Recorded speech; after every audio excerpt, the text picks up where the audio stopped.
আজকে আমরা যে বিষয়টা আলোচনা করব এটা হচ্ছে ভেরিয়েবল কস্টিং আর অ্যাবজর্পশন কস্টিং। আপনারা ওদের বিষয়টা জানেন। প্রথমে আমরা অ্যাবজর্পশন কস্টিং এবং ভেরিয়েবল কস্টিং এই দুটার পার্থক্য বোঝেন আপনারা? সিম্পল ভাবে আমরা ভেরিয়েবল কস্ট পড়ছিলাম, মনে আছে? ভেরিয়েবল কস্ট মানে কি? মনে করেন আমরা যদি একটা কি তৈরি করি, কলম তৈরি করি, তো কলমে যতটুকু প্লাস্টিক লাগবে আর যতটুকু কালি লাগবে ওইটা কি ভেরিয়েবল কস্ট। আর মনে করেন ওই কলম তৈরি করতে যে কারখানার ভাড়াটা ছিল এটা কি কস্ট হবে? Fixed cost.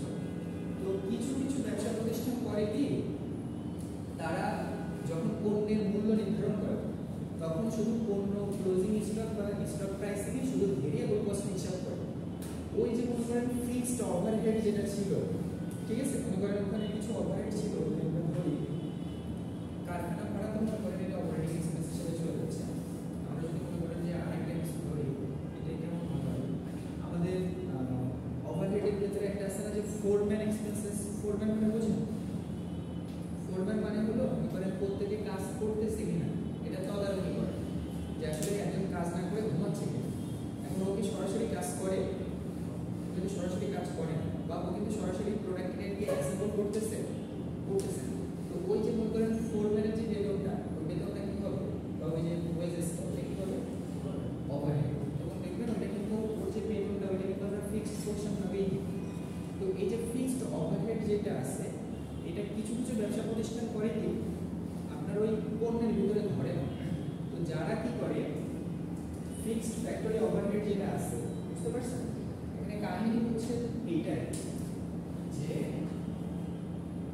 Fixed factory overhead,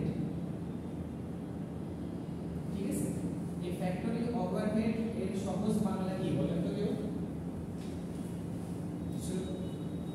factory overhead এর সহজ কোনো আর কোনো বিষয় আছে?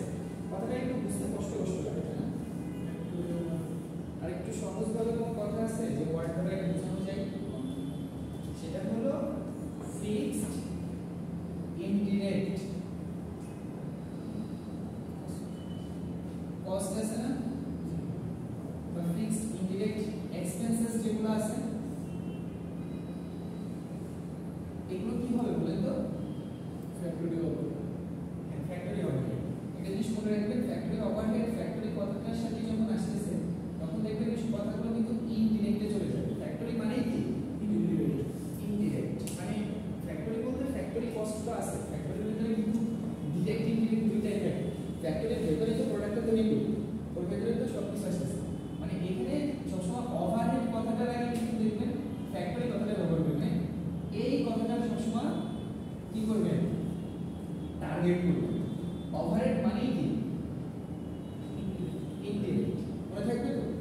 ওভারহেড মানে আর কিছু বোঝার দরকার নেই, ওভারহেড মানে সবসময় ইনডিরেক্ট। এটাকে ফ্যাক্টরি থাকুক বা না থাকুক কোনো সমস্যা নেই। কথা বোঝা গেল? ফ্যাক্টরির ভিতরে কিন্তু ডিরেক্ট কস্ট হয়, কারণ কলমটা তৈরি করার তার অ্যাসেম্বলটা কোথায় হয়েছে? ফ্যাক্টরির ভিতরে হয়েছে। তো ওইটা আর জড়িয়ে করার দরকার নেই। মনে করেন ফিক্সড ওভারহেড যেগুলো, এইগুলা আমাদের দুইটা কস্টিং প্রসিজার না? প্রথমে কি ভেরিয়েবল কস্টিং আর পরে হচ্ছে কি ফিক্সড। এটাকে অ্যাবজর্পশন কস্টিং বলে।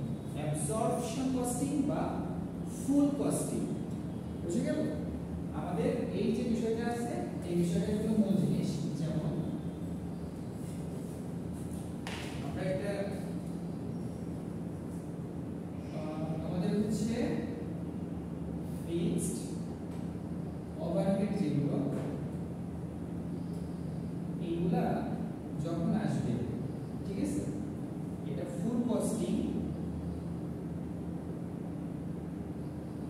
বা যদি আমরা অ্যাবজর্পশন কস্টিং এর কথা বলি তাহলে এখানে কি হবে? এই জিনিসটা এখানে ফিক্সড ফ্যাক্টরি ওভারহেড কি হয় এখানে আসবে, কেমন? এটা হচ্ছে ইয়েস ইনক্লুডেড।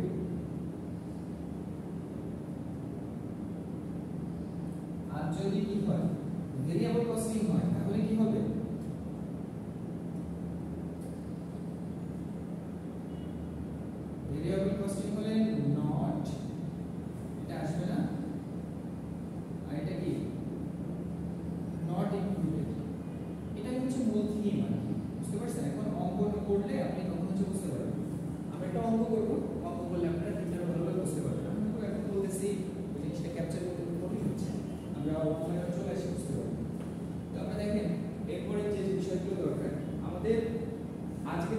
আমরা আলোচনা করব সেটা হচ্ছে ভেরিয়েবল কস্টিং এবং সেগমেন্ট রিপোর্টিং।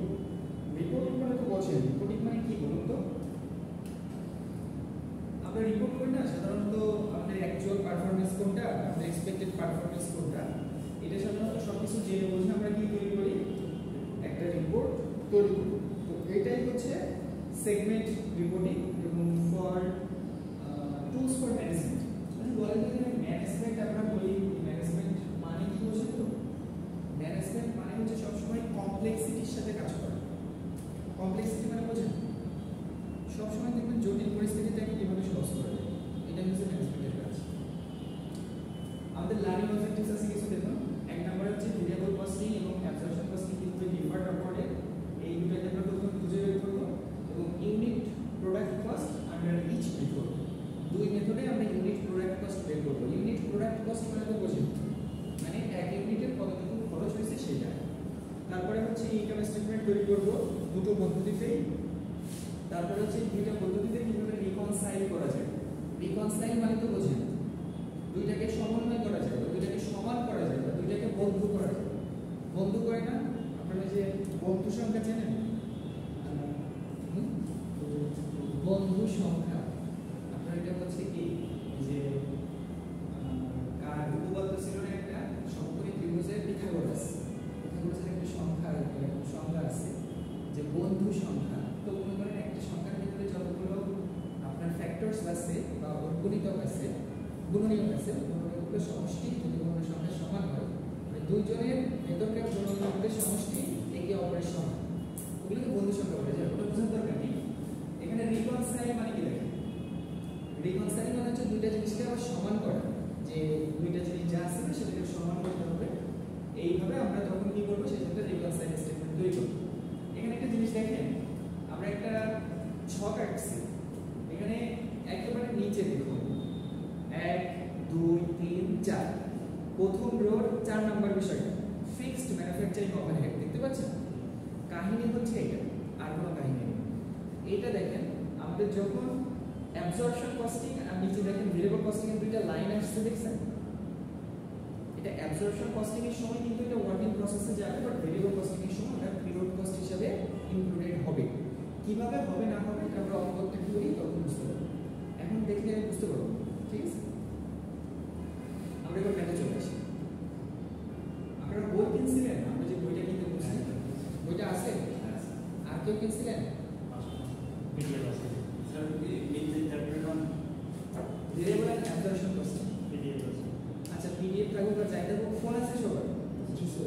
আচ্ছা যদি ফোন থাকে তাহলে একটা কাজ করেন,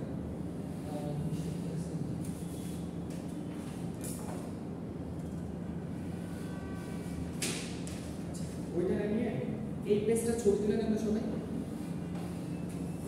এই অঙ্কটুকু ছবি তুলে নেন। প্রথম পেজ অঙ্ক কোনটা বলুন তো? হ্যাঁ এই যে এদিকে ছবি তুলে, ছবি তুলে এই নেট থাকা দরকার না, সবার তো ক্যামেরা ফোন আছে না, ফোনে ছবি তুলে, ছবি তুলে তাহলে অঙ্কগুলো করতে সুবিধাগুলো আছে। নেট আপনার ফোনে ক্যামেরা আছে না, ছবি তুলে নেন, দেখতে তো দরকার নেই।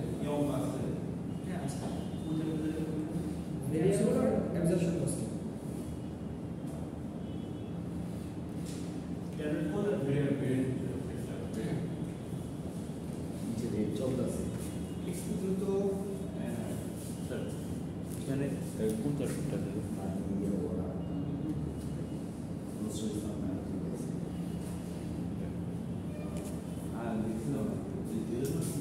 কি নিচে কি হচ্ছে স্যার এর চুল আছে চিলে ওই স্যার জ্বালানি প্রতিমন্ত্রীর পাওয়া গেছে ওটা সেইটার মধ্যে 3 প্লাটুন র্যাবের গাড়ি 1 প্লাটুন পুলিশের রেড চুল আছে।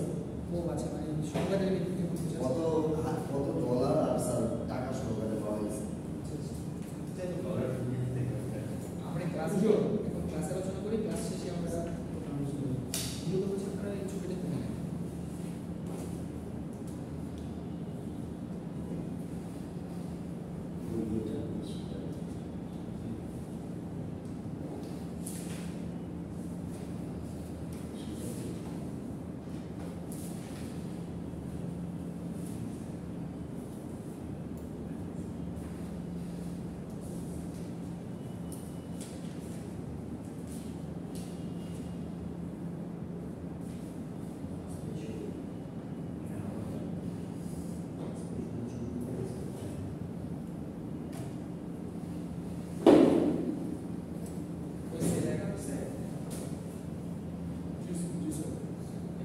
আছে সবার?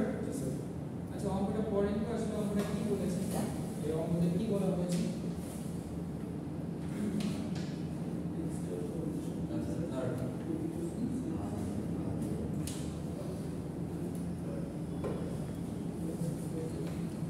আচ্ছা অঙ্কটা প্রথম থেকে পড়েন, সবার কাছে ছবি তুলছেন না? বোর্ড থেকেও করতে পারেন বা আপনার ফোন থেকেও পড়েন। এখানে দেখেন যে Dexter Corporation produces and sells a single product, a wooden hand loom. এই wooden hand loom বলতে তো বোঝেন যে তাঁত শিল্প বা এরকম কোনো পোশাক তৈরি করা হচ্ছে, বুঝতে পারছেন? আমরা ধরে নিলাম যে এরকম পোশাক টাইপের, ঠিক আছে? এবং এটা দেখুন, এবং এটা যে বোনার যে কাজ for waving small items such as skirts. Skirts মানে কি জানেন?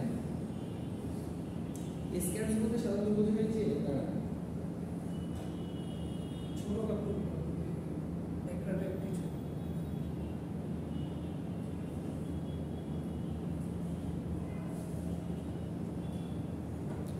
স্কার্টস বলতে So it is verbs plus. Is verbs to GEA.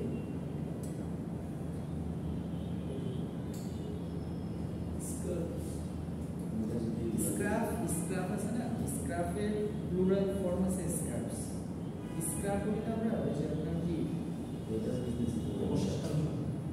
ওড়না, ওড়না টাইপের স্ক্রাফ।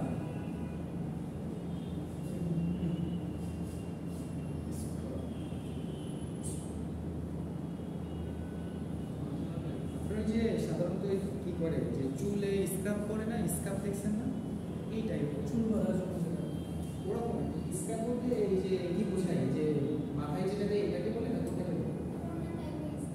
ওড়না, ওড়নাটাই কি বলে? যাই হোক আমরা ধরে নিই যে কোনো কাপড় তৈরি করে, মানে ওড়না টাইপের যে কোনো কাপড়। তো এরপরে দেখেন পরবর্তীতে কি বলছে যে selected cost and operating data related to the product for the 2 years are as follow as given below। আমাদের এখানে 2 বছরের কিছু তথ্য দিয়েছে, এই তথ্যগুলো আমাদের এখানে দেখেন কিভাবে বলছে। সেলিং প্রাইস তো বুঝতেছেন, সেলিং প্রাইস কোনটা কত? ভেরিয়েবল কস্ট, এবার হচ্ছে ম্যানুফ্যাকচারিং কস্ট। আমাদের variable per unit produce. Direct materials কত টাকা? কিন্তু 11 টাকা করে, ডাইরেক্ট লেবার 6 টাকা, ভেরিয়েবল ম্যানুফ্যাকচারিং ওভারহেড হচ্ছে 3 টাকা, ফিক্সড ম্যানুফ্যাকচারিং ওভারহেড হচ্ছে 1,20,000। সেলিং এবং administrative expenses variable per unit sold. তো দেখুন সেলিং এবং অ্যাডমিনিস্ট্রেটিভ এক্সপেন্সেস হচ্ছে কত? ভেরিয়েবল পার ইউনিট সোল্ড হচ্ছে 4 টাকা, আর ফিক্সড পার ইয়ার কত টাকা? 70,000 টাকা। এটা হলো খরচের হিসাব দেওয়া। এরপরে দেখুন আমাদের কিছু ইনভেন্টরির বিষয় দেওয়া আছে। এক নাম্বার হচ্ছে ইয়ার 1 ইয়ার 2। প্রথম কি বলছে? Index in beginning inventory. আমাদের বিগিনিং ইনভেন্টরি আমাদের 2টা বছরের ব্যবসা দেওয়া আছে না? তো আমরা যে বছর ব্যবসা শুরু করি ওই বছরে কি আমাদের কোনো ওপেনিং ইনভেন্টরি থাকে? থাকে না। তো ওই বছর দেখেন ওপেনিং ইনভেন্টরি বা বিগিনিং ইনভেন্টরি কত? 0। আবার প্রথম বছরটা প্রথমে আমি শেষ করি। Unit produced during the year, আমরা প্রথম বছরে কত ইউনিট তৈরি করছি? 10,000 ইউনিট তৈরি করছি। আর প্রথম বছরে দেখুন তো আমরা সেল করছি কত ইউনিট? 8,000। তাহলে বাকি যে 2,000 ইউনিট এটা আমাদের বছর শেষে থাইকে গেছে না? তো এটা কি ইউনিট হবে? Closing inventory. এবার লক্ষ্য করেন আমাদের এই বছরের শেষে যে 2,000 টাকা থেকে গেল, এই সরি 2,000 ইউনিট থেকে গেল, এটা পরবর্তী বছরের শুরুতে কি হবে? Beginning inventory. তো পরবর্তী বছরের বিগিনিং ইনভেন্টরি 2 নাম্বার ইয়ারের প্রথমে কত টাকা আছে? 2,000 মিলছে। এবং তারপরে কি আছে দেখুন unit produced during the year, ওই বছর আমরা তৈরি করছি 6,000। টোটাল আমরা ইউনিটস আবার বিক্রি করছি কত? 8,000। তার মানে আমাদের কি কোনো ক্লোজিং আছে? ক্লোজিং না। এরপরে আমাদের রিকোয়ারমেন্টে চলে আসি। আমাদের 1 নাম্বার রিকোয়ারমেন্টে কি বলছে দেখুন তো, assume the company uses absorption costing. Absorption মানে হচ্ছে ফুল কস্টিং। ভেরিয়েবল কস্ট আসবে, ফিক্সড কস্ট আসবে। আর ভেরিয়েবল কস্টিং হচ্ছে শুধু ভেরিয়েবল কস্ট। কথা বোঝা গেল? ডিরেক্ট কস্ট মানে হ্যাঁ ওইটাই। অ্যাবজর্পশন শব্দের অর্থ হচ্ছে সম্পূর্ণটা কপি করা। যোগ করে। অ্যাবজর্পশন কস্টিং এর আরেক নাম হচ্ছে ফুল কস্টিং, যার ভিতরে ভেরিয়েবল অপশন আসবে, ফিক্সড অপশন আসবে।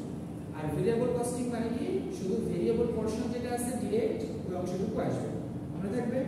ওকে, এরপরে বলছে কি দেখুন, compute the unit product cost in each year. Unit product মানে তো বোঝেন আমাদের কত ইউনিট তৈরি করতেছি, এটা পার ইউনিট খরচ কত, এটা হচ্ছে ইউনিট প্রোডাক্ট কস্ট। 2 নম্বরে বলছে prepare an income statement for each year. দুইটা বছরের আমরা একটা ইনকাম স্টেটমেন্ট তৈরি করব। এরপরে 2 নম্বরে বলছে দেখুন, as in the company uses variable costing. প্রথমে আমরা কি করলাম, ফুল কস্টিং করলাম না, এখন কি করব, ভেরিয়েবল কস্টিং করব। ভেরিয়েবল কস্টিং এও কিন্তু দুইটা সেম রিকোয়ারমেন্ট, প্রথমে আমরা পার ইউনিট বের করব, তারপরে ইনকাম স্টেটমেন্ট তৈরি করব। 3 নম্বরে আমরা দুইটাকে কি করব, বন্ধু বানাই দিব। রিকনসাইল করা মানে কি, যে তোমাদের দুজনের ভিতরে অনেক পার্থক্য আছে, আসলে তোমাদের দুজনকে বন্ধু করে দিই, এটাকে হচ্ছে রিকনসাইল বলে। ক্লিয়ার? তো আমরা অঙ্কটা শুরু করি। প্রথমে এভাবে ছক কেটে ইউনিট কস্ট বের করতে হবে। খাতা আছে না সবার? খাতা থেকে শুরু করি। এই প্রথমে দেখেন রিকোয়ার্ড অন এ, আমাদের এখানে রিকোয়ারমেন্ট কয়টা ছিল, 3টা। আবার প্রথম দুইটার ভিতরে দুইটা আলাদা।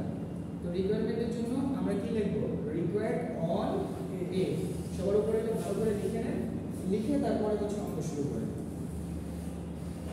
আমরা দেখুন 1 নম্বরে কি করব, প্রোডাক্ট কস্ট বের করব, তাই না? Unit product cost. তো সর্বপ্রথম যখন আপনি রিকোয়ারমেন্টে আসবেন তখন এসে এইভাবে লিখবেন, আমাদের 1 নম্বর কি, রিকোয়ার্ড অন এ। ঠিক আছে, এটার হেডিং কি হবে, ক্যালকুলেশন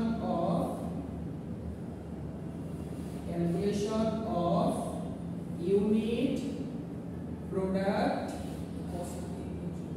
cost under absorption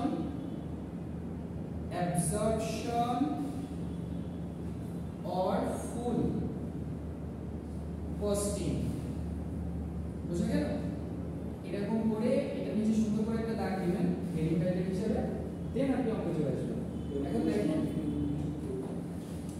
এরপরে দেখুন আপনি ছক করে করতে পারেন, যদি পারেন তাহলে একটা ছক করে নেবেন।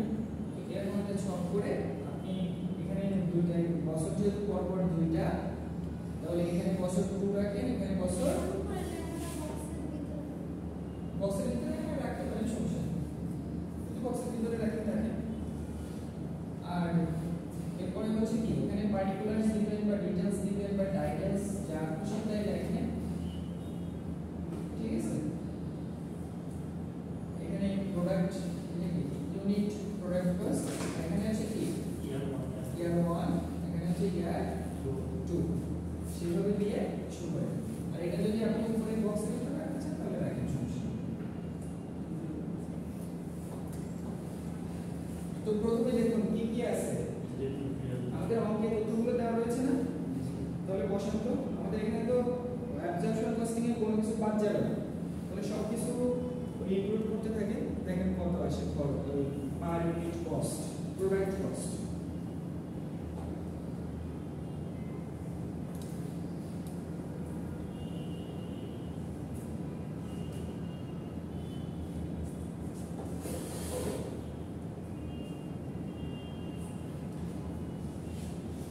এই চেয়ারটা নিয়ে ওই পাশে রাখুন তো,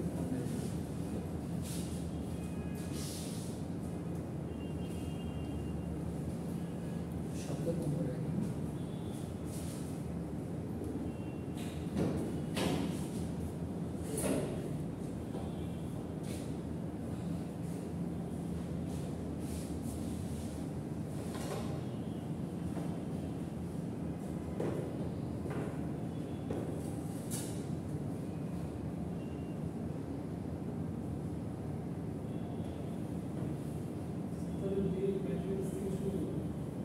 ডিরেক্ট ম্যাটেরিয়ালস থেকে শুরু করেন।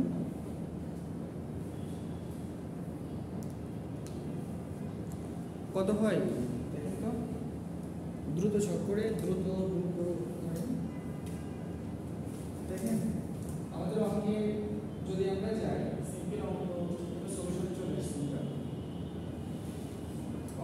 হচ্ছে দেখেন ডিরেক্ট ম্যাটেরিয়ালস ছিল না, যেমন manufacturing cost variable per unit produced, প্রথম ছিল যে ডিরেক্ট ম্যাটেরিয়ালস, তাই না?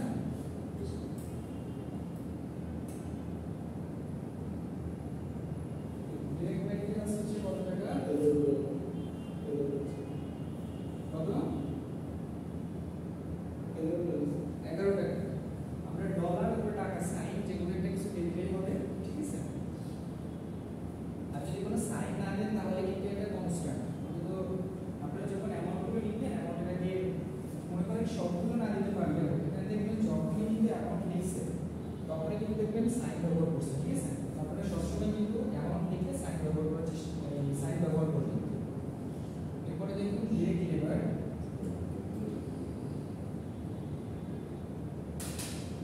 আর যদি সাইন ব্যবহার না করেন অ্যাকচুয়ালি বোঝা যায় না এটা কি ইউনিট নাকি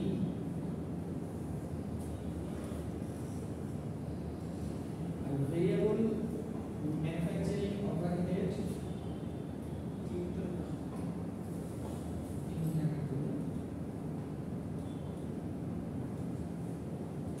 আর দেখুন অন্যান্য যে অংশগুলো আছে এটা আসলে অবশ্যই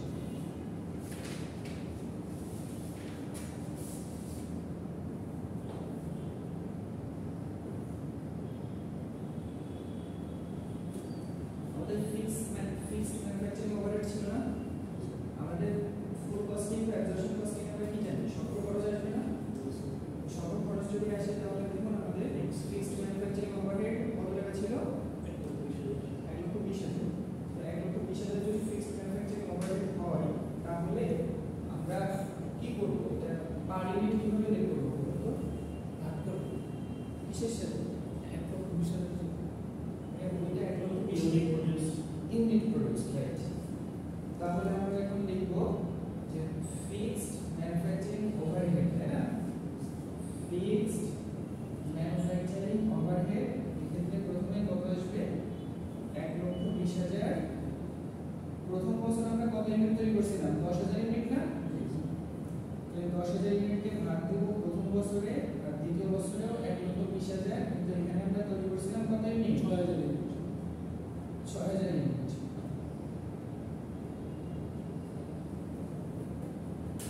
এটা হচ্ছে 8,000 ইউনিট। তাহলে দেখেন এখানে আসবে হয়তো কত টাকা? পরবর্তীতে 6,000 ইউনিট করছে, 12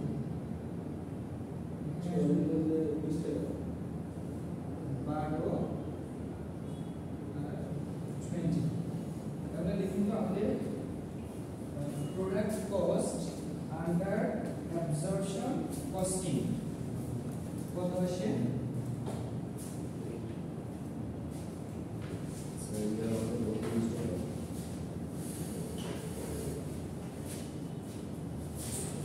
আচ্ছা এসি, আমি সংক্ষেপে এসি লিখছি। এসি মানে হলো absorption costing, বুঝতে পারছেন তো? এখানে যোগ করলে কত আসে দেখুন তো? কত? 32। পরেরটা 40।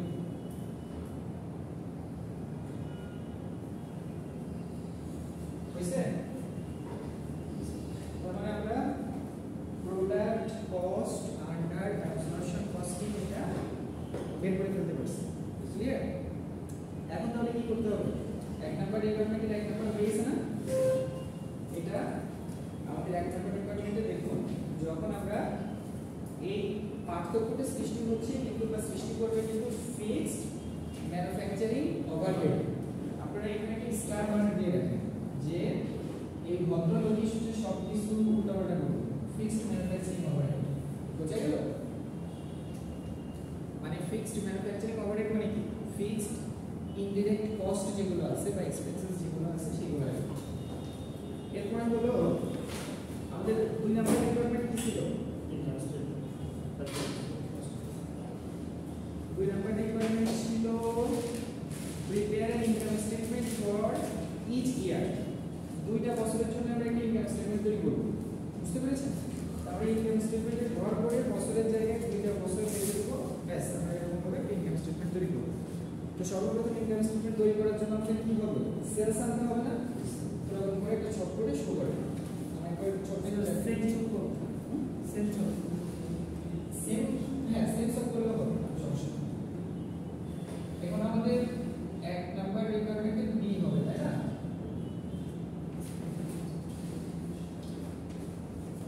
সব একই রকম হবে বাট একটু পরিস্থিতি নিয়ে এখানে আমরা প্রোডাক্ট কস্ট কত দিলাম 32 টাকা আর 20 টাকা এতে তখন কি হবে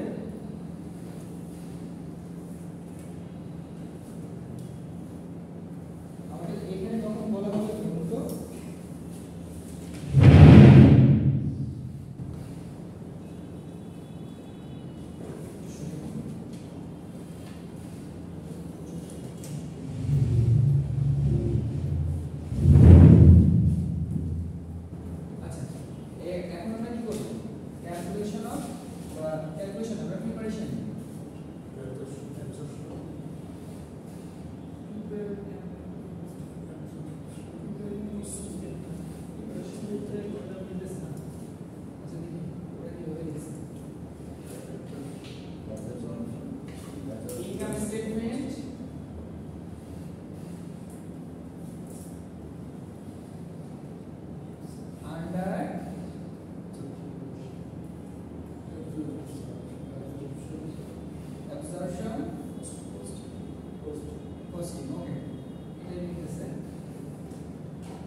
সালের নাম লিখে নাই তাহলে ওটা কিছু দরকার নেই আমাদের দুইটা বছর তাই না ইয়ার 1 ইয়ার 2 তাহলে আমরা এখানে লিখে দিই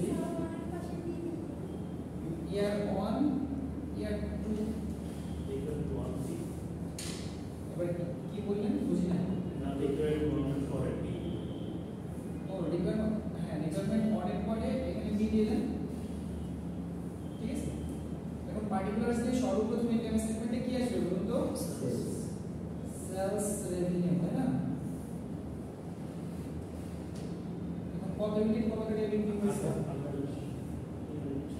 আমরা সেল করছিলাম কত ইউনিট দেখুন তো প্রথম বছর unit sold during the year number line কত টাকা কত ইউনিট 8000 ইউনিট তার মানে তো আমরা 8000 ইউনিটস এখান থেকে বুঝতে পারতেছি আর আমাদের কিসে বিক্রি করছিলাম টাকায় ডলার হবে স্যার কত করে পার ইউনিট 50 করে তাহলে কত টাকা আসে 5 টা 40 আর শূন্য থেকে কয়টা 4টা 4 লাখ দ্বিতীয় বছরে কত টাকা বিক্রি করছিলাম 8000 বিক্রি করছিলাম তো দ্বিতীয় বছরেও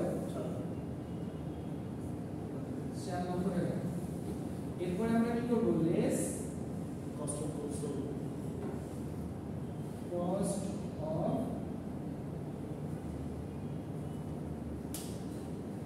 goods cost of goods sold দিলে কত আসে দেখুন তো cost of goods sold করতে গেলে আমাদের প্রথমে opening inventory plus closing inventory করতে হবে না তাহলে দেখেন ওখানে কত কি আসছে করছেন কেউ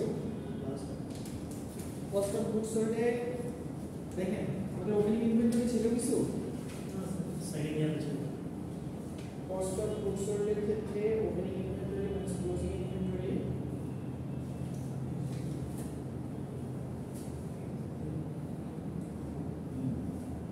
আমাদের cost of goods sold যদি আমরা হিসাব করি তাহলে দেখেন প্রথমে আসবে কি ওপেনিং ইনভেন্টরি এটা মনে করুন এখানে একটু ছোট করে বলে দিই ওপেনিং ইনভেন্টরি এটা মনে করেন ইয়ার 1 এটা মনে করেন ইয়ার 2 বুঝতে পারলেন এখন দেখুন তো ইয়ার 1 এ আমাদের কোনো ওপেনিং ইনভেন্টরি ছিল তার মানে এটা হচ্ছে কিছু ছিল না ঠিক আছে এটাকে যে নি বলে বা হলো চ্যাটস বলে আর ইয়ার 2 তে ওপেনিং ইনভেন্টরি কত ছিল 2000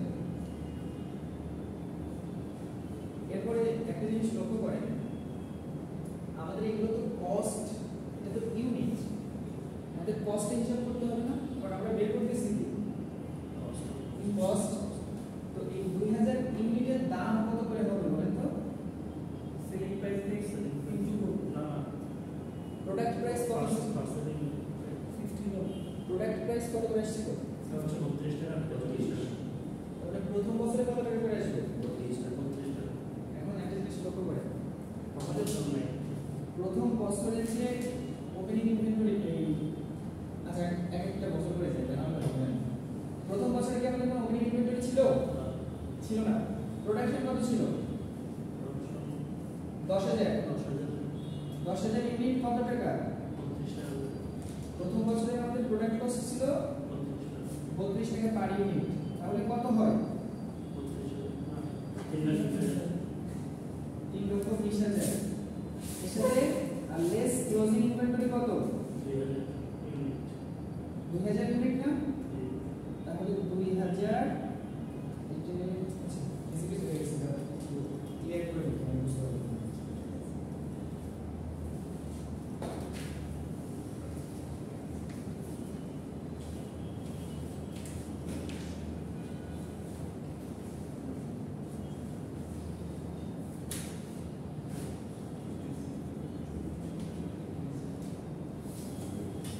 আমাদের এখানে ওপেনিং ইনভেন্টরি তো নাই তাই না?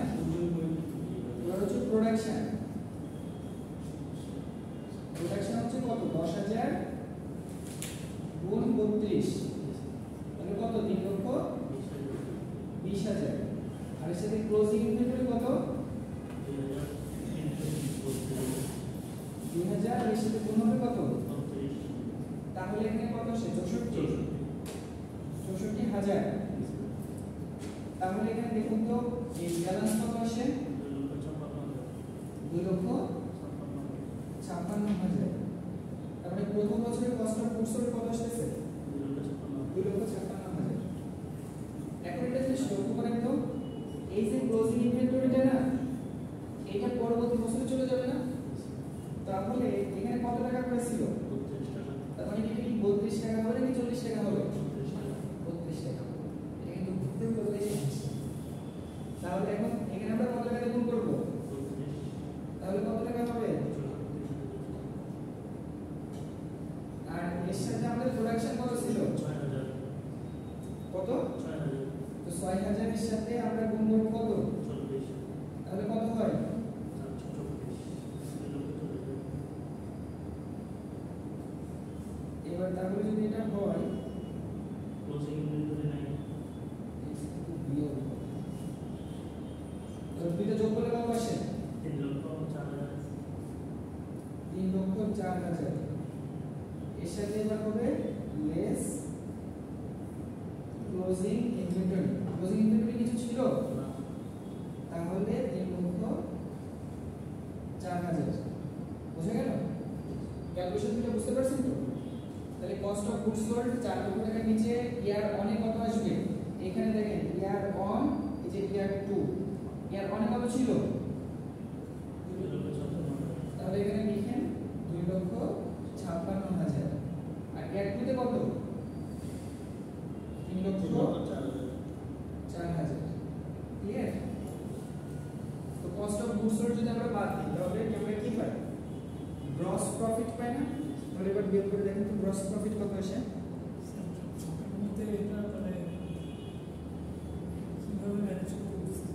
সকেট হয়ে যাবে। আপনি ক্যালকুলেশনটা অন্য জায়গায় করে এনে করলে কোনো সমস্যা নেই। ঠিক আছে? মানে ছকের ভিতরে আমি জাস্ট আপনাদের বোঝানোর সুবিধার্থে এটা ছোট করে করে দিয়েছি। যদি বাইরের জায়গায় ওয়ার্কিংস পুরো বেসে করে এটাও এখানে আমার বসে দেবেন তাও সমস্যা নেই। এটা বুঝতে পারছেন? আপনাদের কস্ট অফ গুডস সোল্ড বের করার যে সূত্রটা যে প্রথমে ওপেনিং ইনভেন্টরি বের করবেন তারপরে হচ্ছে ওর সাথে প্রোডাকশন যোগ আর হচ্ছে কি ক্লোজিং ইনভেন্টরি বাদ। এই সূত্রটা বুঝতে পারলেই হচ্ছে। কোনটা এটা? Opening inventory.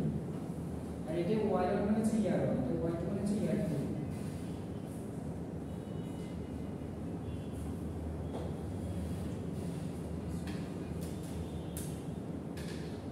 আচ্ছা দেখেন তো আমাদের আর কি কোনো খরচ বাকি ছিল?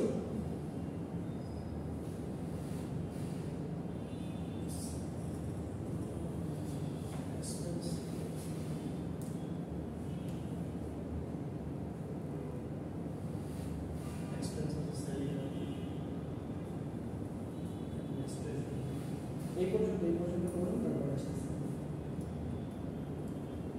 আমাদের ম্যানুফ্যাকচারিং বাকি নাই, তাই না? এই অংশটুকুর ভেতরে সবকিছু কমপ্লিট হয়ে গেছে, এইটুকুর ভেতরে সব ক্লিয়ার, এই নিচের অংশটুকু বাকি আছে, তাই তো? আচ্ছা, ওই নিচের অংশটুকু আমরা পরে আসতেছি। আগে এতটুকু তুলছেন, তাহলে এই গ্রস প্রফিট বা গ্রস মার্জিন কত আসছে? একটা হচ্ছে 1,44,000 আর একটা 56,000। হয়েছে এই পর্যন্ত? দেখেন সবার, দেখেন তো ওই সবার হয়েছে কিনা।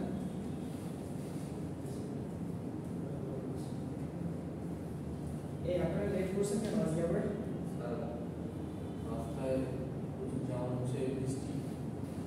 বলছি বৃষ্টি তো হবেই, জ্যাম হবে, বেরোতে হবে,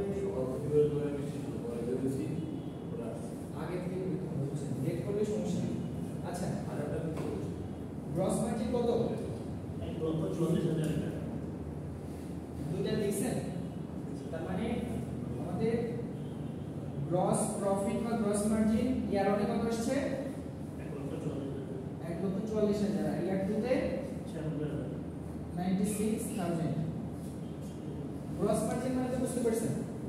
এরপরে আমাদের পরবর্তী খরচ আছে কত? দেখুন তো, সেলিং এন্ড অ্যাডমিনিস্ট্রেটিভ এক্সপেন্সেস না? এখন সেলিং এবং অ্যাডমিনিস্ট্রেটিভ এক্সপেন্সেসটা বাদ দেন। আমাদের এখানে ভেরিয়েবল আছে কত টাকা করে? 4 টাকা করে। আর ফিক্সড আছে কত টাকা? 70 টাকা। তো আমরা যে সময় যত ইউনিট তৈরি করছি, ওই সময় তখন তত ইউনিটের কি হবে, মানে কতটুকু আসবে তত পরিমাণ, মানে সেলিং এক্সপেন্সেস তো কিসের সাথে? প্রোডাকশনের সাথে থাকবে নাকি সেলের সাথে থাকবে? রাইট। তার মানে আমরা প্রোডাকশন যখন যা করছি তার সাথে তো কোনো সম্পর্ক নেই, কারণ বিক্রি হলে when we sell to the outsiders, this cost will only happen at that time. Otherwise কিন্তু এই খরচটা ঘটতেছে না। সুতরাং যে বছর যে পরিমাণ বিক্রি, ওই বছর ওই পরিমাণ খরচ আসবে। তো আমাদের প্রথম বছর কত ইউনিট বিক্রি করছি? 8,000 ইউনিট। দ্বিতীয় বছর কত ইউনিট বিক্রি করছি? তার মানে আমাদের এখানে ভেরিয়েবল কস্ট 2 বছরই 4 টাকাকে কত দিয়ে গুণ করতে হবে? কত ইউনিট? 8,000। আর ফিক্সড 70,000 তো সবসময় 70,000 থেকেই যাবে। তাহলে এবার নেট ইনকাম বের করেন তো। 1,44,000 তো বের করছেন, হয়েছে না সবার? এবার ওর নিচে আপনার ওই যে খরচগুলো আছে, সেলিং এবং অ্যাডমিনিস্ট্রেটিভ এক্সপেন্সেসটা বাদ দেন। হ্যাঁ, আমরা গ্রস প্রফিটটা একটু করে দেখি, যেটা একটা অঙ্ক সব করা যায়।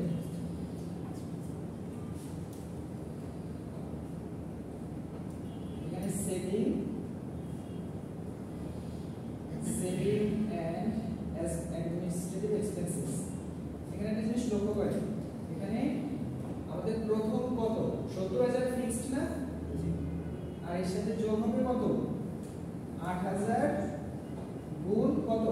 4। তাহলে কত আসে?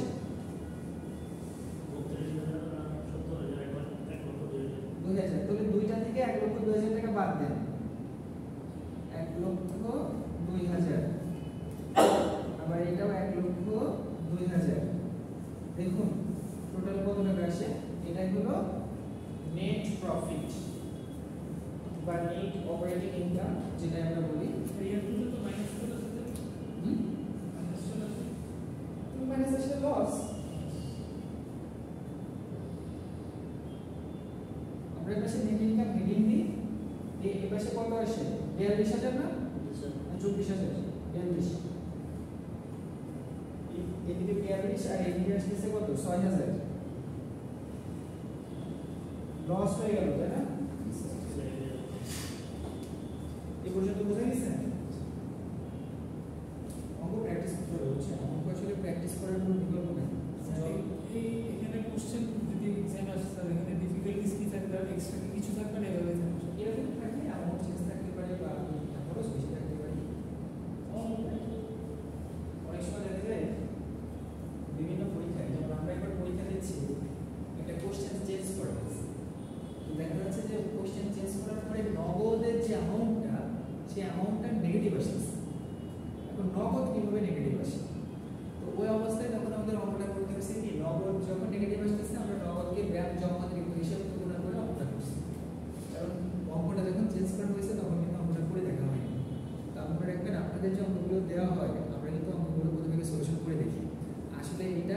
বাস্তবসম্মত সমাধান আসে কিনা। যদি বাস্তবসম্মত সমাধান আসে দেনই আমরা অঙ্ক করে দেব। আবার একবার একটা পরীক্ষায় গেছি, সেখানে ফিক্সড কস্ট আসবে, সে ফিক্সড কস্ট নেগেটিভ আসতেছে, বুঝতে পারছেন? খরচ কি কখনো নেগেটিভ হয়? নেগেটিভ হয় না। তো দেন বোঝা যাচ্ছে যে তিনি আসলে অ্যামাউন্ট চেঞ্জ করছেন, কিন্তু অঙ্কটা ফিজিবিলিটি কিনা সেটা চেক করেন। কিন্তু তখন দেখা যাচ্ছে যে ক্যালকুলেশন যে ওটা নেগেটিভ আসবে, সেই নেগেটিভ ধরেই করা হচ্ছে। বুঝে গেল?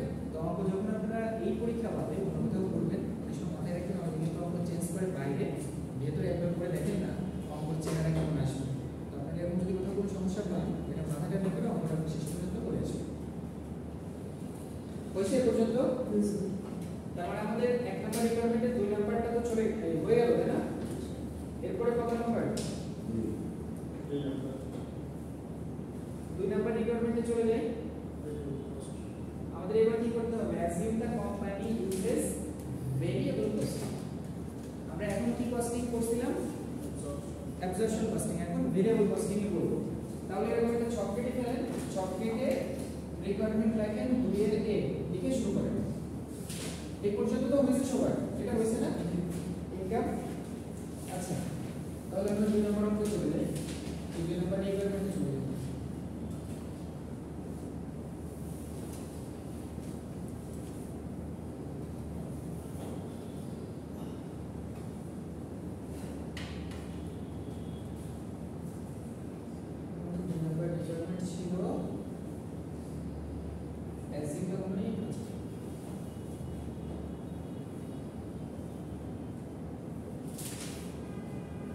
প্রথমে বাম দিকে সুন্দর করে লিখবেন আসলে আপনি কত নাম্বার রিকোয়ারমেন্ট করতেছেন, কারণ অঙ্কে অনেকে করেন রিকোয়ারমেন্ট লেখেন না, সেটা মার্ক পাবেন না।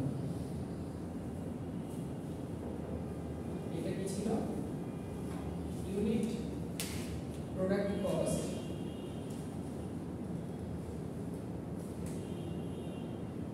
ক্যালকুলেশন অফ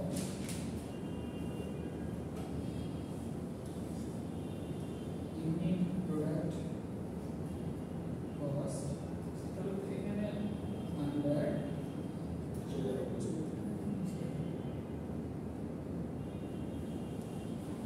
variable costing, তাই না? variable costing আমরা এটা করব।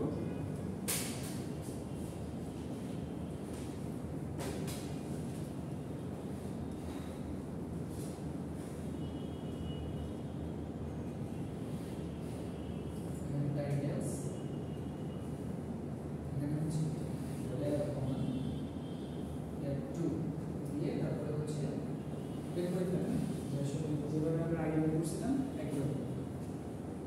প্রথমে কি আছে? ডিরেক্ট ম্যাটেরিয়াল আছে না? এরকম করে বের করতে বের করুন।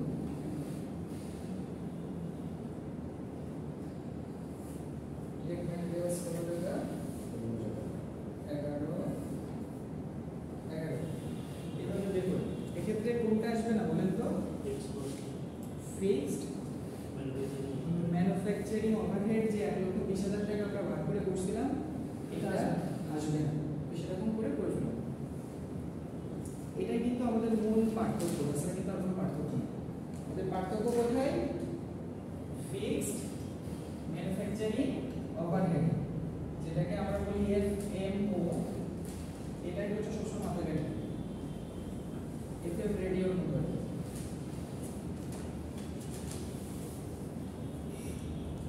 কত হয়েছে? আরে কত হয়েছে? কত আসছে? $20। ইয়ার অনেক কত?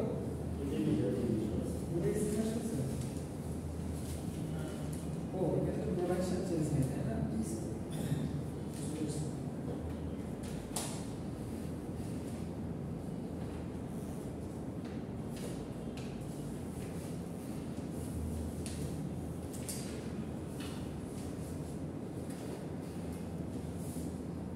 হয়েছে সবার? একটু দ্রুত যারা পরে আসছেন একটু দ্রুত করে। স্যার ডিলিট ম্যাট্রিক্স আর ডিলিট ভেরিয়েবলটা জাস্ট ক্লাস করুন। আর তো কিছু আসবে না। ভেরিয়েবল ম্যানুফ্যাকচারিং ওভারহেড, ভেরিয়েবলটা আসবে, ভেরিয়েবল সব সময় আসবে। মানে যে মেথডেই করে ভেরিয়েবল মাস্ট, কিন্তু ফিক্সড ম্যানুফ্যাকচারিং ওভারহেড যেটা এফএম রেডিওর মতো এফএমও, এটা ফুল কস্ট হলে আসবে, ভেরিয়েবল হলে আসবে। এতটুকু মনে থাকলে আপনার অঙ্ক হয়ে যাবে।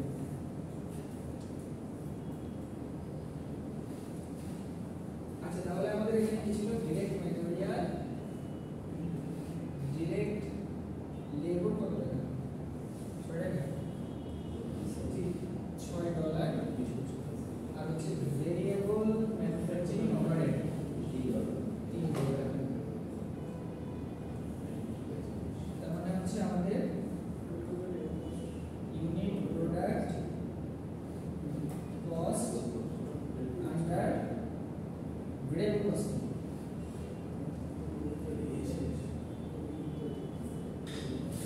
কত আসে? 20 না? 20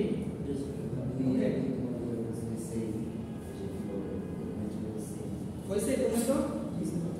এবার তাহলে আপনারা ইনকাম স্টেটমেন্টটা করেন তো। ইনকাম স্টেটমেন্ট করে ক্যালকুলেশন অফ ইনকাম বের করেন তো। আমরা এখানে কি করছিলাম? ক্যালকুলেশন অফ ইউনিট প্রোডাক্ট না, এখানে ক্যালকুলেশন অফ নেট ইনকাম এটাও দিতে পারেন, বা হচ্ছে income statement answer under absorption costing ভালো দিতে পারেন, কোনো সমস্যা নেই। এটা তো হইছে রিকোয়ারমেন্ট অন। 2 নাম্বার রিকোয়ারমেন্টের 1 নাম্বার হয়ে গেছে। আমরা এখন 2 নাম্বার রিকোয়ারমেন্টের 2 নাম্বার শুরু করব। সেটা হলো prepare an income statement for each year. তো এটা করার জন্য তখন আমরা কি করব? ভেরিয়েবল কস্টিং মেথডে ইনকাম স্টেটমেন্ট তৈরি করব 2টা বছরের জন্য।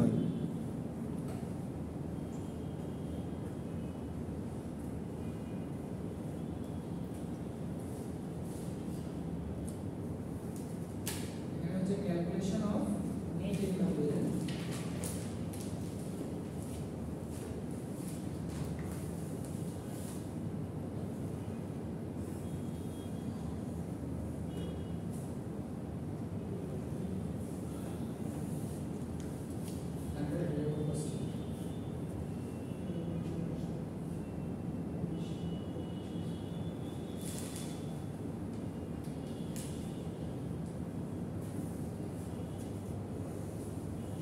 এবার আপনারা এটা করেন, বের করেন কত টাকা ইনকাম আসে বা নেট প্রফিট আসে নাকি লস আসে।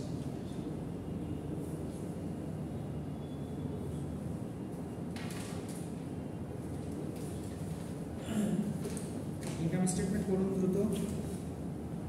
আর একটু বসে আছেন? আমরা এখন যখন ইনকাম স্টেটমেন্ট তৈরি করব, একটা জিনিস লক্ষ্য করেন, আমরা এটা কি করতেছি?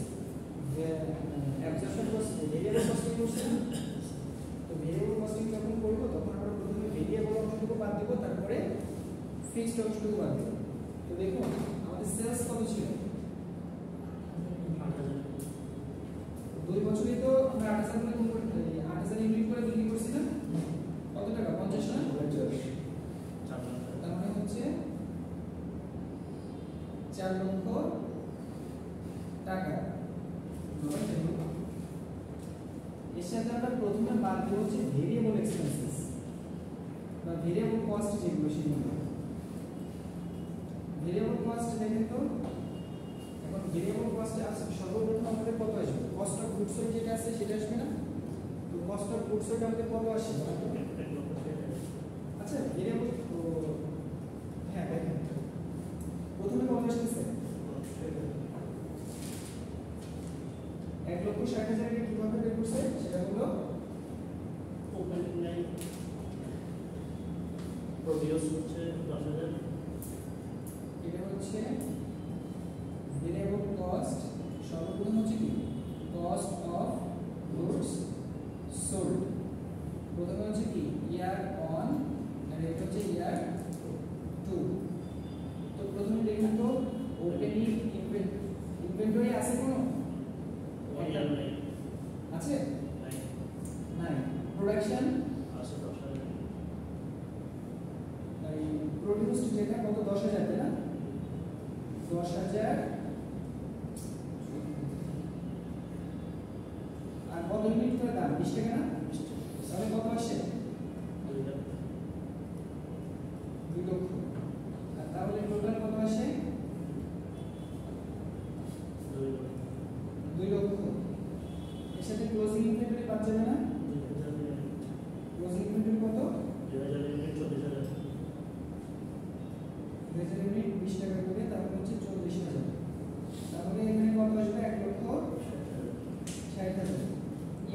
মুহূর্তে আমাদের দেখেন এই যে 40,000 টাকা এটা ওপেনিং ইনভেন্টরি না, তো এইটা তখন ওপেনিং ইনভেন্টরি হয়ে চলে যাবে 2000 গুণ 20 টাকা, তাহলে কত 40,000। এটার সাথে প্রোডাকশন কত ছিল 6,000, এখানে কত টাকা করে, তাহলে কত 1,20,000 কত আসে, তাহলে গুডস অ্যাভেলেবল ফর সেল, এর সাথে ক্লোজিং ইনভেন্টরি বাদ যাবে কত, এই ক্লোজিং ইনভেন্টরি তো নাই তাই না, তার মানে এখানে ক্লোজিং ইনভেন্টরি কিছু নাই, তাহলে কস্ট অফ গুডস কত 1,60,000। বুঝতে পারছেন কোনটা এটা এটা ওই যে ইয়ার অনেক নিচে যে লিখছে এটা না স্যার এটা মাইনাস না, এটা নীল মানে কিছুই না। স্যার ক্লোজিং স্টকটা সরি ক্লোজিং ইনভেন্টরিটা কি করছিস স্যার লেস করলাম যে ক্লোজিং ইনভেন্টরি সবসময় বাদ দিতে হয়, জি কস্ট অফ গুডস বাদ এই বের করার জন্য, বুঝলে, মানে মনে করে বিক্রি করে যে কয় টাকা থেকে যায়, তো যে কয় ইউনিট থেকে যায় ওই কয় ইউনিট তো আবার বিক্রি হয় না, তাহলে খরচ তো আসবে না, এই জন্য ক্লোজিং ইনভেন্টরি আমি সবসময় বাদ দিই, বুঝলে। ক্লোজিং ইনভেন্টরি দুটোই বাদ দিয়ে কত পাইছিলাম 1,60,000, তাহলে 1,60,000 1,60,000 দুইটাই তাহলে এবার বাদ দেন, ডলার সাইন তো জায়গা আছে। আচ্ছা এটা তো আমরা ভেরিয়েবল কস্টিং মেথডে করতেছি না, আমরা করব কি ভেরিয়েবল মেথড কস্টিং এ যখন করব তখন সকল ভেরিয়েবল কস্টটা প্রথমে বাদ দেব, বাদ দিয়ে প্রথমে কন্ট্রিবিউশন বের করব, তারপরে হচ্ছে ফিক্সড কস্ট গুলো বাদ দেব। স্যার 2010 কোনটা এটা ক্লোজিং ইনভেন্টরি ও ক্লোজিং ইনভেন্টরি আমাদের বছর শেষে ছিল 2000 ইউনিট, জি আর আমাদের 20 টাকা করে তো আমরা প্রোডাক্ট কস্ট পাইছি। এরপরে আমাদের আরেকটা ছিল না variable selling expenses, variable selling expenses কত টাকা করে দেখুন তো 4 টাকা করে না, প্রত্যেকবারই কত ইউনিট বিক্রি করছি 8,000, তাহলে কত আসে 32,000 না, তাহলে আমাদের কন্ট্রিবিউশন কত আসবে,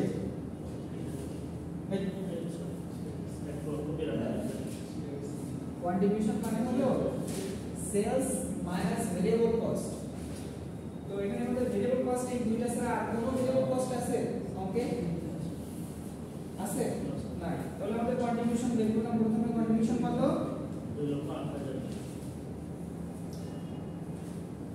2,08,000,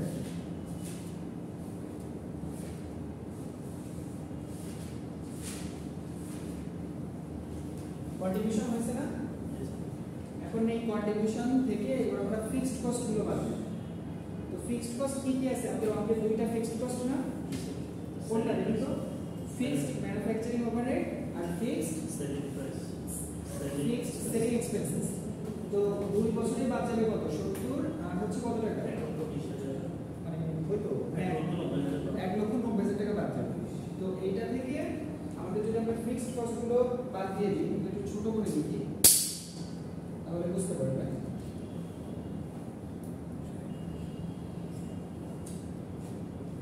কন্ট্রিবিউশন আমরা পেলাম 6 টাকা তাই তো, এটা থেকে লেস করব হচ্ছে ফিক্সড কস্ট, ফিক্সড কস্ট দুইটা হচ্ছে মিলাই কত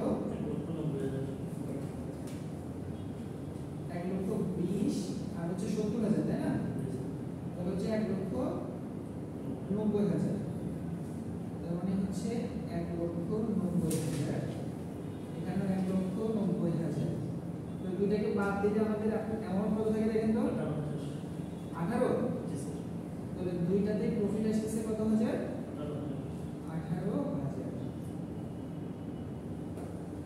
এটাই হচ্ছে আমাদের কি নেট ইনকাম হতে পারে, প্রফিট হতে পারে, বুঝতে পারছেন এটা ভেরিয়েবল সেলিং এক্সপেন্স কোনটা এটা স্যার ভিএসি, হ্যাঁ ভেরিয়েবল সেলিং এক্সপেন্সেস। এইবার একটা জিনিস লক্ষ্য করুন তো, আমাদের ফিক্সড কস্ট যখন আমরা এটা বের করলাম আমরা কি করতেছি, এই অ্যাবজর্পশন কস্টিং এ আমাদের প্রফিট কত হয়েছিল প্রথম বছর কস্টিং একটু দিয়ে দিই।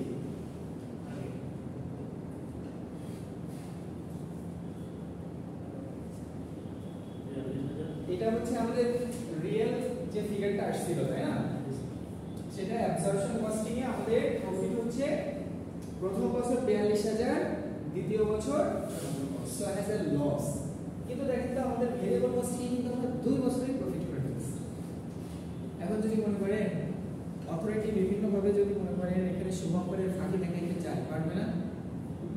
মানে আপনি যদি এরকম সিস্টেমটা না জানতেন যে কোন বছর লসকে কিভাবে লাভ করাইতে হয়, আবার কিভাবে লাভকে লস করাইতে হয়, এটা না বুঝলে কি আপনি বুঝতেন? মানে অঙ্কটা তো বুঝতে পারছেন, দুই পদ্ধতিতেই তো আপনার ফিগার ক্যালকুলেশন ঠিক আছে না? অডিটে যখন করবে সিভিল অডিটর প্রসেস, অডিটিং প্রসিজারে তো ধরা পড়বে না, অল ইজ ওকে, কিন্তু মেথডে কিন্তু আলাদা, ঠিক আছে? এখানে কিন্তু অ্যাবজর্পশন কস্টিং আর ভেরিয়েবল কস্টিং। দেখেন অ্যাবজর্পশন কস্টিং এ যখন আপনি ফুল কস্টিং করতেছেন তখন কিন্তু এই অঙ্কে এক বছর অনেক লাভ দেখা যাচ্ছে আর এক বছরে এসে লস চলে আসতেছে। কিন্তু আপনি যখন ভেরিয়েবল কস্টিং আসতেছেন তখন কিন্তু দেখেন একটা 18 গুণে 36, 2 বছর মিলেও প্রথম বছরের লাভের সময় হচ্ছে না 4000, আরো 6000 টাকা কম থেকে যাচ্ছে, বুঝে গেল? তো এখন আমরা করব কি বলেন তো, যে ভেরিয়েবল কস্টিংও করলাম আমরা অ্যাবজর্পশন কস্টিংও করলাম, আসলে আমাদের অঙ্কটা কোন পদ্ধতিতে সঠিক?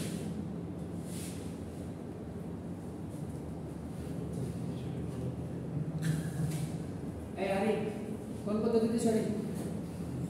অঙ্ক কোন পদ্ধতিতে সঠিক? ভেরিয়েবল পদ্ধতিতে স্যার, কারণ দুটোতে প্রফিট আছে লাস্টে। প্রফিট দিতে সঠিক আমাদের হচ্ছে অঙ্কের এমন একটা পদ্ধতি বের করতে হবে যেটা আমরা সকল খরচকে সঠিকভাবে হিসাবভুক্ত করতে পারবো। এটার কাহিনী আছে, চলতেছে। এই কোন পদ্ধতি সঠিক? আপনি কোনটা? কোনটা সঠিক? আপনি মতামত দেন, সঠিক হতে হবে বাধ্যতামূলক না। মানে আপনি তো এতক্ষণ আমরা করতেছেন, তার নিজের মতামত দেন, তাতেই হবে। যা বলছেন যে কোনো একটাকে সাপোর্ট করেন, নিজের কিছু যুক্তি দেখায়, তাতেই হচ্ছে।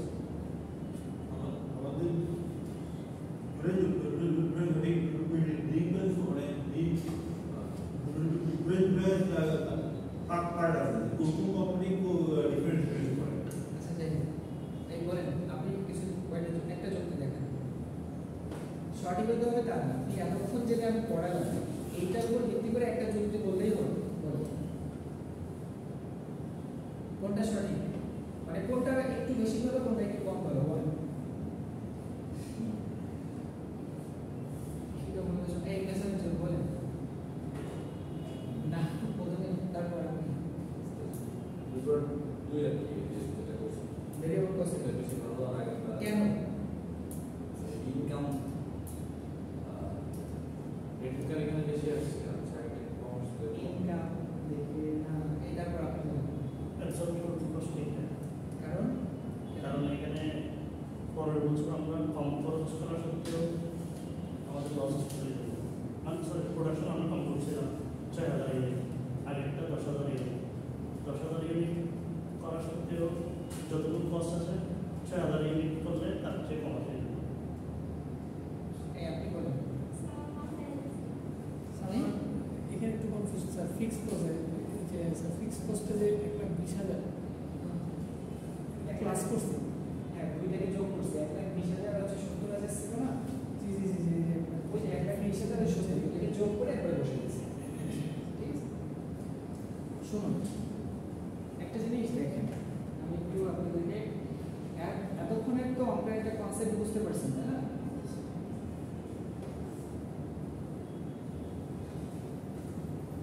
আমরা ব্যালেন্স শিটে আমাদের ক্লোজিং ইনভেন্টরি নিয়ে যাই না, যাই কিনা? আসলে অ্যাবজর্পশন কস্টিং হচ্ছে অ্যাকচুয়াল মেথড, বুঝা গেল? কারণ দেখেন যদি আমরা অ্যাবজর্পশন কস্টিং যখন করতেছি এর ভিতর ফিক্সড ম্যানুফ্যাকচারিং ওভারহেড যেটা বা ফিক্সড ম্যানুফ্যাকচারিং ওভারহেড যে কস্টটা মানে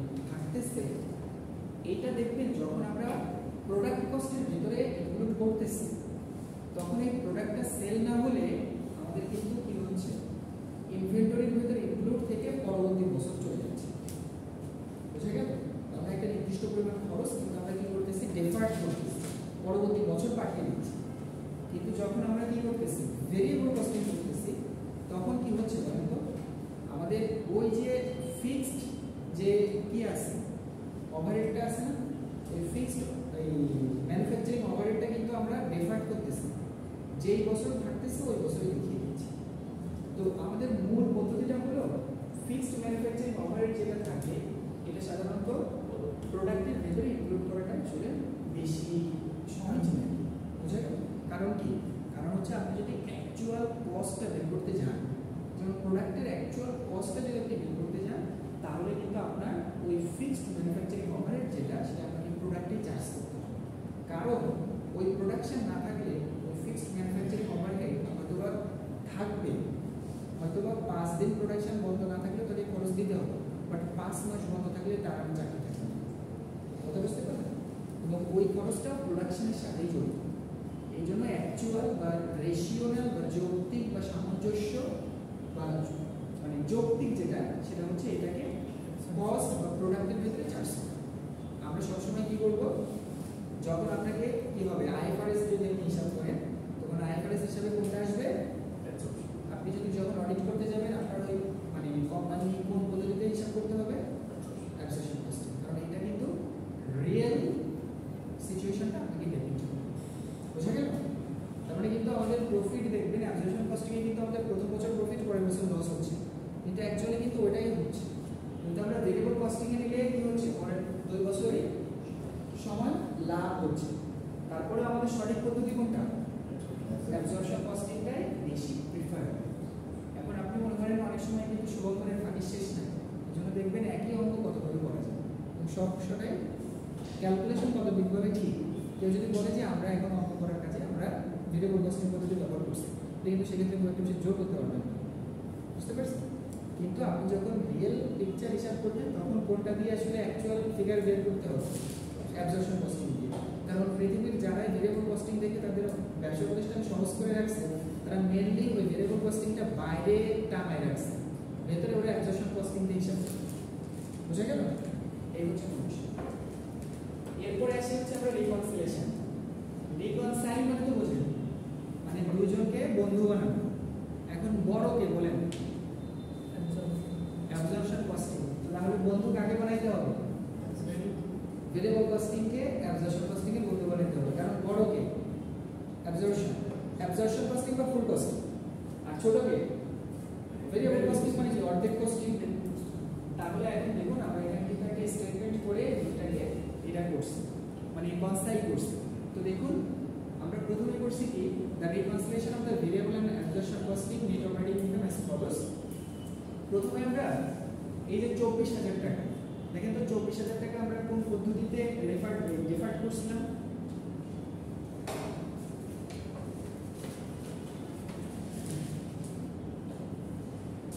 ভেরিয়েবল কস্টিং এ না?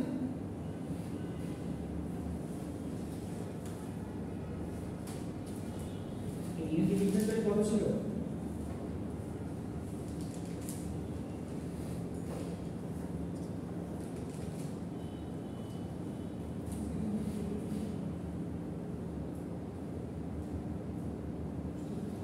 প্রথমে দেখুন fixed manufacturing overhead ending inventory.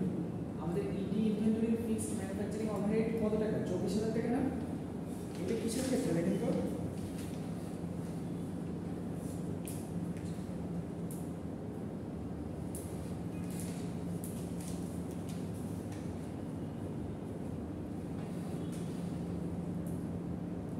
প্রথম অঙ্ক করছিলেন না, প্রথম যখন মনে হচ্ছিল প্রথমটা দেখি 12,000 সরি 20,000 10,000 আর ইন্ডিং ইনভেন্টরি কত টাকা ছিল বুঝছেন?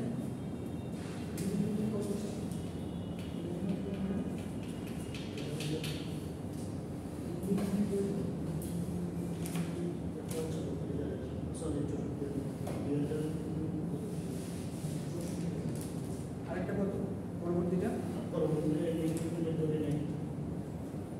আচ্ছা এখানে একটা জিনিস লক্ষ্য করেন, আমাদের যে fixed manufacturing overhead ending inventory, আমাদের ফিক্সড ম্যানুফ্যাকচারিং ওভারহেড যদি আমরা মনে করি, একটা জিনিস দেখেন তো, আমাদের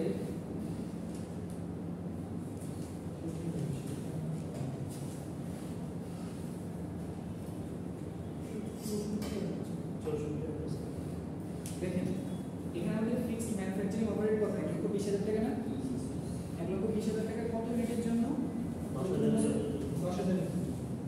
তাহলে 10,000 ইউনিটের জন্য থাকলে আমাদের দেখুন তো বাকি থেকে গেছিল কত হাজার ইউনিট 2,000 ইউনিট না তাহলে আমাদের কত ইউনিট দেখবেন যে পরবর্তী বছরে চলে যাচ্ছে সেটা হচ্ছে 1,20,000 ইউনিট আর এটা আমরা কত ইউনিটের জন্য খরচ করছিলাম 10,000 তাহলে পার ইউনিট কত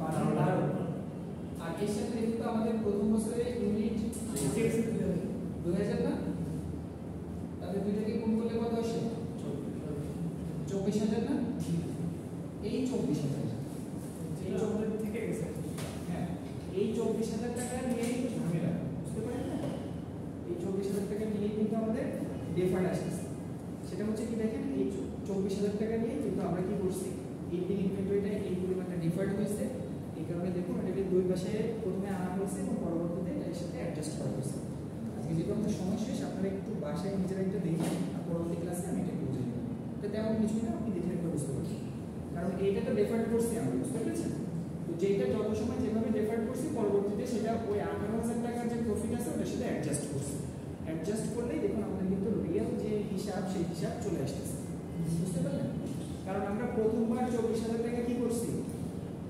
খরচ তো কি মানে প্রথমবার যে 24,000 টাকা 24,000 টাকা কি আমরা ওই বছরে খরচ দেখাইছিলাম খরচ দেখাই খরচ না দেখাই কি করছি পরবর্তী বছর নিয়ে গেছি তো এখন দেখুন তো আমাদের এই যে মনে করেন কি হয়েছে আমরা ডিফার্ট করছি না 24,000 তাহলে পরবর্তীতে দেখুন আমরা প্রথম বছরের প্রফিটের সাথে 24,000 টাকা যোগ করছি আবার পরবর্তী বছরে কি ওই খরচটা ছিল পরবর্তী বছরের খরচটা ছিল না তাহলে পরবর্তী বছরে যেহেতু খরচ ছিল না তাহলে ওই বছরের সাথে বাদ দিয়েছি ঠিক আছে আর এটা কেন যোগ হলো কারণ দেখেন ওই খরচটা তো আমাদের ওই বছরে কি করা উচিত ছিল চার্জ করা উচিত ছিল কিন্তু চার্জ কি করছিলাম করি না তো এই জন্য দেখবেন কেন যোগ হলো কেন বিয়োগ হলো আমরা একটু মাথা কাটা তাহলে বুঝতে পারবেন ঠিক আছে কারণ কোনো প্রশ্ন আছে স্যার নেক্সট আবার আচ্ছা আজকে তো সময় শেষ কার কোনো প্রশ্ন থাকলে বলেন কার কোনো প্রশ্ন ওকে কোনটা কোনটা সম্পূর্ণটা না জাস্ট শেষের যে কনসালেশনটা সেটা আপনারা দেখে এসেছেন আমি একবার 2 মিনিট বুঝাই পুরোটা রিকনসাইল করা সম্ভব আচ্ছা দেওয়ার ব্যবস্থা করব আর কারো কোনো প্রশ্ন আছে ওকে